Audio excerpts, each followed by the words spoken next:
চলেই আসলাম আমাদের বাসার পুজো নিয়ে। অনেক দিন ধরে বলেছি আসবো আসবো, কিন্তু সময়ের অভাবে আসা হচ্ছিল না, তাই আজকে চলেই আসলাম। হ্যালো সবাইকে, অনেক দিন পর আবার নিয়ে চলে আসলাম আমাদের বাসার পুজো। 46 বছর ধরে আমাদের এই পুজোটা হয়ে আসতেছে। মা আমাদের খুব খুব জাগ্রত, মন থেকে যা বলা যায় তাই পাওয়া যায়। বলতে বলতে চলে আসলাম মন্দিরের ভেতরে।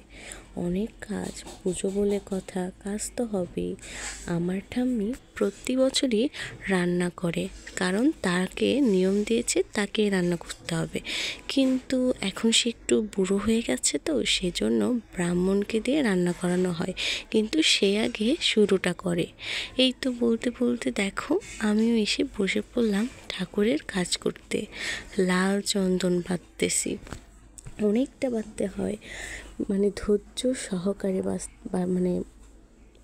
করতেছি, চন্দন তুলতেছি। লাল রং আর লাল রক্তজবা মার কিন্তু খুব প্রিয়, তাই কি আর করার, করতে তো হবেই। এই তো করতেছি। তারপর একটু পর ধুল এসেছে। আমাদের নিয়ম ধুলুকে ঢাকতে বরণ করে নিতে হয়, সিঁদুরের ফোঁটা দিয়ে বরণ করে নিতে হয়। এই তো ঠাম্মি তাই করতেছে। কত বছরের পুরোনো রিচুয়াল, পালন তো করতেই হবে। আর ঢোলের আওয়াজেতে মনটা নিচে নিচে উঠতেছে, খুবই ভালো লাগতেছে। এই বছরে আমাদের পুজো নিয়ে খুবই আমরা অপেক্ষা করি। তো এই দেখো ঠাম্মি করতেছে আর আমি ভিডিও করতেছি, তোমরাও দেখো তোমাদের কেমন লাগছে বলো। এই দেখো আমাদের বাসার পুজোর যে 46 বছর, মানে 1980 সালে শুরু হয়েছে পুজোটা, সেটাও তোমরা দেখে নাও যে আমি সত্যি বলছি না মিথ্যা। ওই দেখো ব্রাহ্মণ আন্টি রান্না করতেছে।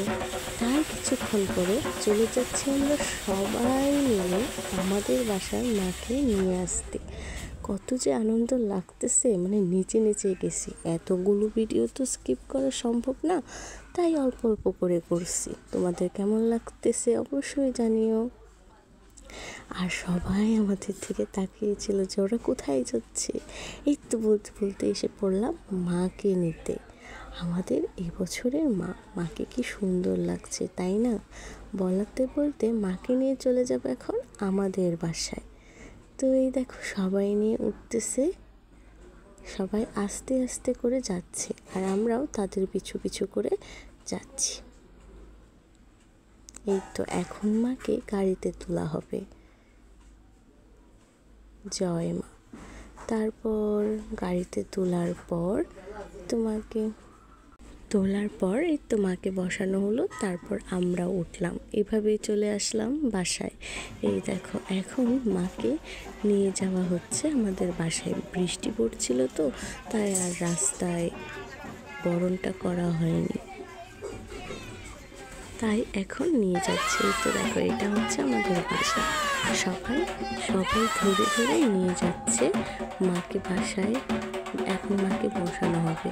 এই দেখো প্রত্যেক বছর এখানে মাকে বসানো হয়, আর যারা উপাস থাকে তারা বরণ করে নেয়। সবার আগে আমার ঠাম্মি করবে, কিন্তু তার আগে মাকে গয়না দিয়ে সাজানো হচ্ছে।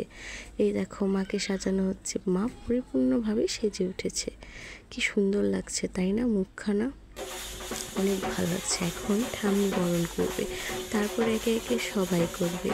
তোমরা তো অবশ্য আমার ভিডিওতে দেখেছই যে আমি বরণ করেছি।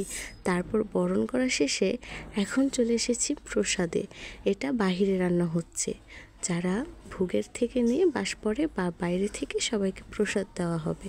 এই দেখো এবারে ছিল খিচুড়ি আর লাবড়ার ভিডিওটা হয়তো আমি তুলতে পারিনি, মানে আমার ছোটো বোন তুলতে পারেনি। এরপরে একটু পরে আমাদের পুজো শুরু হয়ে গেছে। কর্তা দাদু এসে পড়েছে। তিনি কিন্তু শুরুর থেকে পুজো করতো, আগে তার বাবা, এখন তিনি করে। আমাদের পুজো তারাই করবে, অন্য কেউ করতে পারে না, এটা নিয়ম। এই দেখো সব ভক্তরা আসতেছে, অল্প অল্প করে মার নামে আগরবাতি মোমবাতি জ্বালাচ্ছে। তারপর এভাবে অনেক অনেক পুজো হচ্ছে। সব তো একবারে দেখানো সম্ভব নয়, তাই কিছু কিছু স্কিপ নিয়ে আমরা তুলেছি। মা কালীকে নিয়ে কিন্তু অনেক কাহিনী আছে। তোমরা যদি জানতে চাও অবশ্যই একদিন ভিডিওতে নিয়ে আসবো। দেখো কত কত মানুষের ভক্ত সমাগম এসেছে। বাসায় জায়গাই ছিল না মাকে দেখার জন্য, মানে এত মানুষ। মা কিন্তু প্রচুর জাগ্রত, মন থেকে যেটা চাওয়া যায় অবশ্যই পাওয়া যায়। তোমরা কিন্তু নমস্কার করতে একদম ভুলো না। আর কে কে মাসুলের ভক্ত অবশ্যই কমেন্ট বক্সে জানিয়ে যে। কিন্তু এখন মার আরতি হচ্ছে। তারপর দেখো আমার ভীষণ নাচ করতেছে মানুষ। মানুষ একই ভক্ত যে ঢোলের তালে তালে নাচতেছে। আর এভাবেই যজ্ঞের মধ্যে দিয়ে আমাদের পুজোটা এবারে শেষ হলো। কিন্তু এছাড়া অনেক কিছু পার্ট আছে যেগুলো দেখাতে পারি। ছাড়াও পুজোতে অঞ্জলি দেওয়া আরও অনেক কিছু পার্ট ছিল যেগুলো আমি ভিডিওগুলো তুলতে পারিনি সময়ের অভাবে, কারণ আমি ওই দিন অনেক ব্যস্ত ছিলাম। পুজোর অনেক কাজ ছিল, বাসার পুজো বুঝতেই তো পারছো। কিন্তু যতটুকু শেয়ার করেছি তোমাদের কেমন লাগলো অবশ্যই জানিও।